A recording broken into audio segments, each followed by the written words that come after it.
السلام علیکم۔ Crypto currency یا بٹ کوائن، جیسے ہی آپ بٹ کوائن یا کرپٹو کرنسی کا نام لیں گے تو سب سے پہلا نام جو ذہن میں آتا ہے وہ ہے وقار زکا۔ وقار زکا وہ پہلے شخص ہیں جنہوں نے بٹ کوائن اور کرپٹو کرنسی کے بارے میں لوگوں کو بتایا کہ یہ کیا ہے۔ وقار زکا کے لیکچر سے پہلے لوگ اس کے بارے میں زیادہ نہیں جانتے تھے اور نہ اس بارے میں زیادہ سنجیدہ تھے۔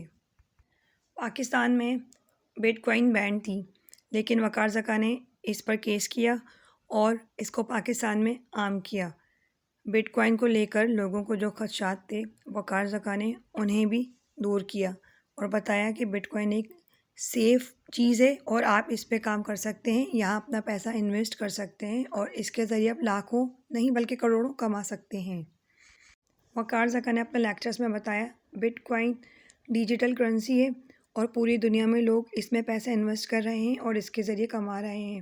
وقار زکا پاکستانیوں سے یہی امید لگاتے ہیں کہ وہ بھی اس پہ اپنے پیسے انویسٹ کریں اور اس کے ذریعے کمائیں اور پاکستانیوں تاکہ بہت ساری مشکلوں سے باہر آئیں۔ وقار زکا نے پاکستانیوں کو اور پاکستان کو ایک منفرد اور نیا آئیڈیا دیا تھا۔ بٹ کوائن میں پیسے انویسٹ کر کے بہت سے لوگوں نے فائدہ بھی اٹھایا، اس میں کوئی شک نہیں۔ وقار زکا نے اپنے لیکچرز میں بتایا کہ کس وقت کب آپ کو کون سا کوائن خریدنا ہے اور کون سا کوائن بیچنا ہے، کب کون سے کوائن کی قیمت بڑھ رہی ہے اور کون سے کوائن کی قیمت گر رہی ہے۔ وقار زکا کے لیکچر سے لوگوں نے فائدہ بھی اٹھایا اور پیسے بھی حاصل کیے۔ وقار زکا اور ان کی ٹیم نے ایک کوائن بھی لانچ کیا جس کا نام ہے 10 اپ کوائن۔ 10 اپ کوائن نے کافی بار پاکستان میں ٹرینڈ بھی کیا۔ 10 اپ کوائن کی ویلیو 2021 میں کافی اونچی رہی۔ 10 اپ نے 55 PKR اور 57 PKR کو بھی کراس کیا 2021 میں۔ 10 اپ کے فاؤنڈر وقار زکا ہیں اور اس کے چیئرمین فیصل خان ہیں۔ وقار زکا نے بہت سارے فری کورسز بھی کروائے بٹ کوائن اور کرپٹو کرنسی کے بارے میں جو آن لائن تھے، اس کے ذریعے لوگوں میں آگاہی ہوئی۔ اس کے علاوہ وقار زکا نے کچھ اپلیکیشنز بھی متعارف کرائی، جس میں یہ اپلیکیشنز انہوں نے لوگوں کی آسانی کے لیے متعارف کروائی تھی، جس میں وہ لوگ اپنے پیسے ان کی اپلیکیشنز کے ذریعے انویسٹ کرتے تھے اور انہی اپلیکیشنز کے ذریعے خرید و فروخت کرتے تھے۔ وقار زکا کے کہنے کے مطابق وہ یہ چاہتے تھے کہ ہر پاکستانی کمائے، کوئی پاکستانی بھوکا نہ رہے، پاکستان سے غربت ختم ہو جائے، اس لیے انہوں نے پاکستان میں بٹ کوائن متعارف کروایا۔ وقار زکا نے ایک اچھی سوچ کے ساتھ پاکستانیوں کے لیے ایک اچھا قدم اٹھایا، لیکن ڈیجیٹل کرنسی کی بدلتی ہوئی صورتحال سے وقار زکا آ گئے مشکل میں۔ وقار زکا کے خلاف بننے لگے اسکینڈلز اور کیس۔ اب پتہ یہ کرنا ہے کہ یہ اسکینڈل سچے ہیں یا جھوٹے۔ اس سلسلے میں وقار زکا نے کسی یوٹیوبر کو انٹرویو دیا تھا، وہ آپ کو سنواتے ہیں کہ وقار زکا اس بارے میں خود کیا کہتے ہیں، کیا یہ اسکینڈل سچے ہیں یا جھوٹے۔ سنیں وقار زکا کیا کہہ رہے ہیں۔ یہاں سے شروع ہوتی ہے۔ پہلی بات اس سے آتے ہیں کہ کیا کرپٹو کرنسی پاکستان میں بین ہے؟ ہاں بین تھی 2017 تک افواہوں کے اوپر، اور کوئی بھی بندہ کرپٹو کی بات بھی کرتا تھا تو اٹھا لیتے تھے۔ اس لیے دیکھیں یوٹیوبر جتنے بھی نئے بھی آئے ہیں وہ 2022 کے بعد آئے ہیں۔ 2017-18 میں کوئی ایک یوٹیوبر بھی نہیں تھا وقار زکا کے علاوہ۔ کیوں نہیں تھا؟ کیا کرپٹو صرف وقار ہی کو آتی تھی؟ نہیں، ایسی بات نہیں تھی۔ ایف آئی یہ سب کو پکڑتا تھا کہ جی اسٹیٹ بینک نے بولا ہوا اس لیے ہم آپ کو اٹھا رہے ہیں، ٹھیک ہے۔ اب وقار زکا نے پھر ایک پٹیشن فائل کی جس میں کوئی وکیل نہیں آنا چاہ رہا تھا، کیونکہ کرپٹو کا پتہ ہی نہیں تھا اس زمانے میں۔ 2019 کی بات ہو رہی ہے۔ 2019 میں جب کیس فائل کیا اور وہ عدالت میں جا کے state bank, security exchange commission, deputy director state bank کی سارے لوگ یہ آتے تھے اور ان کے سامنے آرگیومنٹ، اس کے 6 وکیل یا وقار زکا اکیلا ہوتا تھا، ہر ایک سے آرگیومنٹ کر کے آگے بات گئی، پریزنٹیشن دی، ہر چیز دی۔ اس کے بعد جج صاحب نے آرگیومنٹ میں بولا ہاں بھی بتاؤ کس قانون کے تحت کوئی سیکشن آف لا یوز کرو گے نا؟ کرپٹو کرنسی پہلی بات تو ہے کیا پارلیمنٹ نے اس پہ کوئی قانون سازی کی ہے؟ بین بھی کرنا ہے تو پارلیمنٹ بولے گی نا، اسٹیٹ بینک کیوں بولے گا؟ یہ ڈرگز ہے، یہ منی ہے، کیا چیز ہے؟ اور جب اس کے فائدے وغیرہ بتائے تو جج صاحب نے پوچھا اسٹیٹ بینک کے ریحان مسعود ڈائریکٹر سے کہ بھئی یہ بتاؤ کیا کہتے ہو تم؟ اگر وہ کہتا کہ اللیگل ہے تو اس کو جج صاحب کو بتانا پڑتا. جیسے ہم نے آرگومنٹ میرا یہ تھا کہ سر ان سے سیکشن آف لا پوچھے، سیکشن آف لا تھا نہیں. تو 2020 دسمبر میں یہ بڑا ایک تاریخی آرڈر آیا جو ہم نے کوئی ایسی اچھل کود نہیں مچائی. آپ اس میں 6-7 لائن پڑھیں گے تو اس میں آئے گا کہ ریحان مسعود کہہ رہا ہے کہ اسٹیٹ بینک آف پاکستان نے کبھی اللیگل ڈکلیئر نہیں کیا کرپٹو کرنسی کو. یہ آن ریکارڈ آ گئی بات.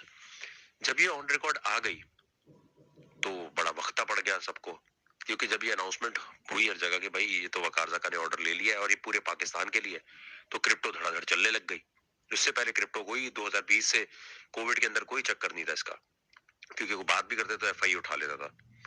جب یہ بات ہوئی تو ایف آئی اے وغیرہ ان سب کے جو ساتھ رشوت لگی ہوئی تھی وہ بھی گئی، کیونکہ جب آپ پکڑتے ہیں کسی کو تو عدالت نہیں لے کے جاتے، یہ صرف ایف آئی آر کاٹتے ہیں اور پھر اس سے پیسے بٹورتے ہیں، کیونکہ عدالت میں کیس چل ہی نہیں سکتا جب کرپٹو کرنسی میں کوئی قانون ہی نہیں ہے. اور یاد رکھیں جو بھی چیز اللیگل ڈکلیئر نہیں ہوتی، جس کی پنشمنٹ نہیں ہوتی، وہ لیگل سمجھی جاتی ہے. حرام چیز ڈکلیئر ہوتی ہے، شراب حرام، باقی چیزیں حرام. جب تک پارلیمنٹ نہیں بولے گی کہ crypto currency, what is crypto currency, is it money, is it drugs, تب تک اسٹیٹ بینک ایف آئی اے کوئی ایکشن نہیں لے سکتا. کوئی قانون نہیں موجود اس وقت. ٹھیک ہے، یہ ساری باتیں وقار زکا صاحب نے جا کے بول دی. بہتر یہ تھا کہ وہ دبئی سے اپنا کام کرتے، امریکہ سے کرتے. انہوں نے پاکستان کے اندر یہ کام کرنے کی کوشش کی اور یہ آرڈر لے لیا. یہ آرڈر ہے سب سے بڑی پرابلم اسٹیٹ بینک کے لیے، یہ سب سے بڑی پرابلم ہے ایف آئی اے کے لیے. وہ کسی طرح چاہتا ہے کہ وقار زکا کو اب کسی طرح بھی ہم اتنا گندا کر دیں، کیونکہ اگر اس کو لٹکائیں گے تو پاکستان سے کرپٹو سے جان چھوٹے گی. کیونکہ زیادہ تر لوگ جو ہے وہ کہتے ہیں کہ بس ٹھیک ہے ہم یہ دھندا شروع کر دیتے ہیں. اس پورے پروسیس کے بعد ساری گڑبڑ ہے. اب جہاں جہاں کرپٹو کا کوئی یوٹیوبر یہ لکھ رہا ہے کہ پاکستان سے پیسہ باہر گیا ہے، اس کو بولنا بھائی جو ایف آئی اے کی رپورٹ ہے وہ تو پڑھ لو. ڈون کی خبر جہاں سے چھاپا مار رہے ہو اس پہ اوپر لکھے کرپٹو اسکیم، وہ تو پڑھ لو.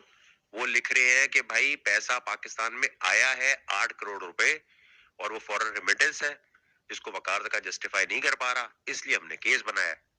بھائی فورن ریمیٹنس آئی ہے تو وہ سورس بھی تو کلیئر ہے، فیس بک، اور وہ آئی وہاں سے تو فائنینشیل مانیٹرنگ یونٹ کی کمپلین ہے. ایسا کب ہوتا ہے کہ سو motto F I A cyber crime لے لے؟ کوئی تو کمپلینٹ ہوگا نا، وکٹم ہوگا جس نے زیادتی ہوئی ہے، اس کے بغیر ہی کر رہے ہیں. کیوں؟ کیونکہ یہ آرڈر ہے. یہ چاہتے ہیں کہ جو کورٹ میں یہ جو کیس چل رہا ہے نا کرپٹو کرنسی کا جو بھی چل رہا ہے، یہ واپس ہو کسی طرح، یہ واپس لے لے گا وقار، یہ آرڈر کینسل ہوگا، اس کے بعد وہ دوبارہ کریک ڈاؤن شروع کر دیں گے. تو پاکستان میں crypto, blockchain, metaverse, N F T کی انڈسٹری بچانے کے لیے ساری محنت ہو رہی ہے. ورنہ جیسے ٹیکسٹائل انڈسٹری جو ہے بہت پہلے اٹھ کے بنگلہ دیش چلی گئی تھی، اور ابھی بھی پاکستان میں جتنے کرپٹو والے ہیں جو کام کرنے والے ہیں وہ آدھے ٹرکی میں نیشنلٹی لے چکے ہیں، آدھے دبئی جا چکے ہیں.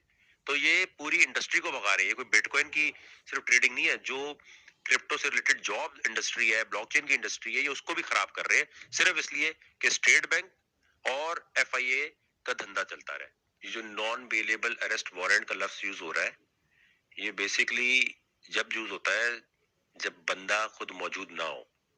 اس کا مطلب یہ نہیں ہوتا کہ اب یہ نان بیلیبل ہو گیا، اب یہ ہمیشہ کے لیے بیل اس کی کوئی ہوگی نہیں. یہ اس کیس میں نہیں ہوا کہ جی وقار نے کوئی اسکیم کیا ہے اور اس کے اوپر ہے، وہ اس پہ ہوا ہے کہ جی یہ کورٹ میں کیوں نہیں اپیئر. تو بھائی کورٹ میں کیسے اپیئر ہوں گے؟ ہمیں کوئی نوٹس بھی تو آنا چاہیے. ہمیں کوئی نوٹس آئے گا، کوئی ہم سے بات پوچھی جائے گی، کوئی ہمیں وکیل کرنے کی بات ہوگی. یہ تو اپریل کے اندر ایک آرڈر آ گیا تھا کہ جی چلان ہی غلط ہے، ایف آئی اے نے جو چلان سبمٹ کرایا وہ غلط ہے، نیا سبمٹ کراؤ. اب وہ نیا چلان اس نے کب سبمٹ کرانا تھا؟ وہ دسمبر میں اس نے کرایا کہ اسے پتہ لگ گیا ہوگا کہ یار اچھا چلو ابھی تو یہ باہر ہے، ابھی ڈال سکتے ہیں. ورنہ کورٹ کا کون سا کیس ہے؟ وقار زکا تو دنیا کے سارے کیسز میں پہنچا ہوا ہوتا ہے کورٹ میں بغیر وکیل کے، اپنے کیس میں بھاگ جائے گا. اپنے اوپر لگے جھوٹے الزامات اور بنے اسکینڈلز کا وقار زکا نے دیا خود جواب کہ ان میں کوئی سچائی نہیں جو وقار زکا کے اوپر اسکینڈلز بنے ہوئے ہیں یا جھوٹے الزامات لگے ہوئے ہیں. ویڈیو کو زیادہ سے زیادہ شیئر کریں تاکہ وقار زکا کی آواز لوگوں تک پہنچے اور لوگوں کو ان کی طرف سے جو خدشات ہیں وہ دور ہوں. اب اجازت دیجیے، اللہ حافظ.